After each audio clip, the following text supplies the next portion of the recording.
Aloha, this is Eve, and I'm reading here another short section out of my book Hawaiian Rebirth, and this one is named Listening to the Sound of Silence.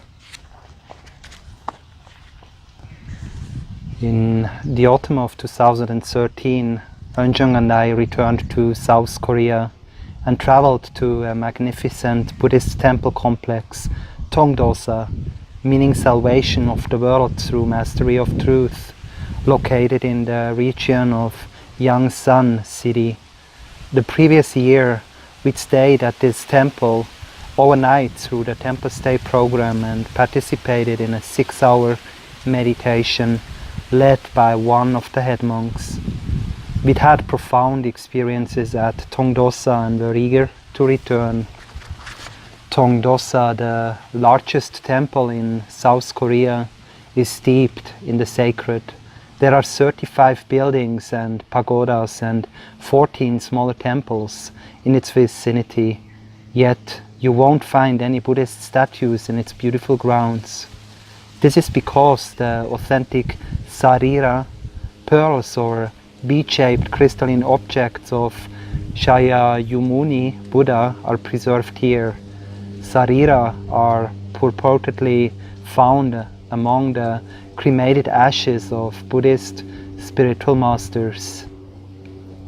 When the Buddha passed away, there were thousands of sarira, and these most precious Buddhist treasures can be found in the pagodas of many temples around the globe.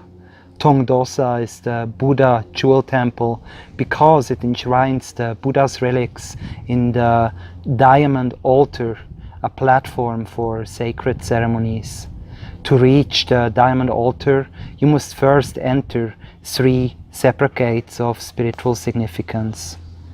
After Eunjung and I walked through these 3 gates, we finally came to a place called the main Dharma Hall, and behind this building we reached the most sacred place of all, the diamond altar, where the Buddha's sarira are preserved. We first asked the spiritual world for permission to enter the sacred site, and our request was instantly answered by monks who started to recite mantras inside the Dharma Hall right at that moment. We were gifted with a precious opportunity to sit and meditate next to this altar for almost an hour.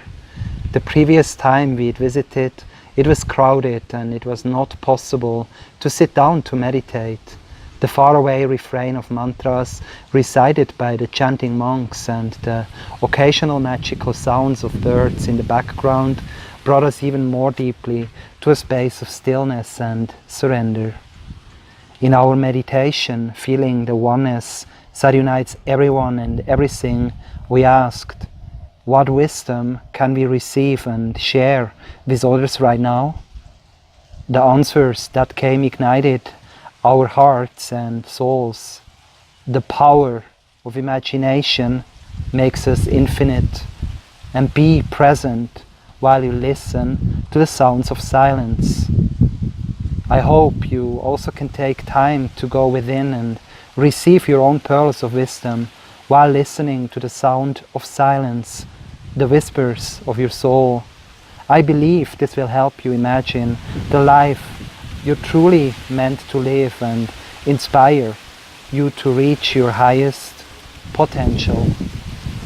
As I'm reading this short section out of my book Hawaiian Rebirth, we are actually at the Korean Buddhist temple, but we are not in South Korea, but on the island of Oahu, in one of the valleys near Honolulu.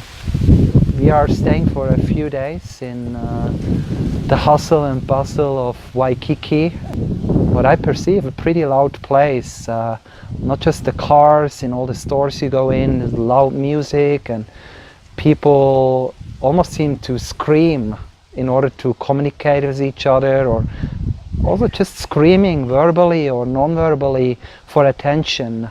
I really feel we are living in a loud world, and it's a place of overstimulation. So it is important to sometimes return to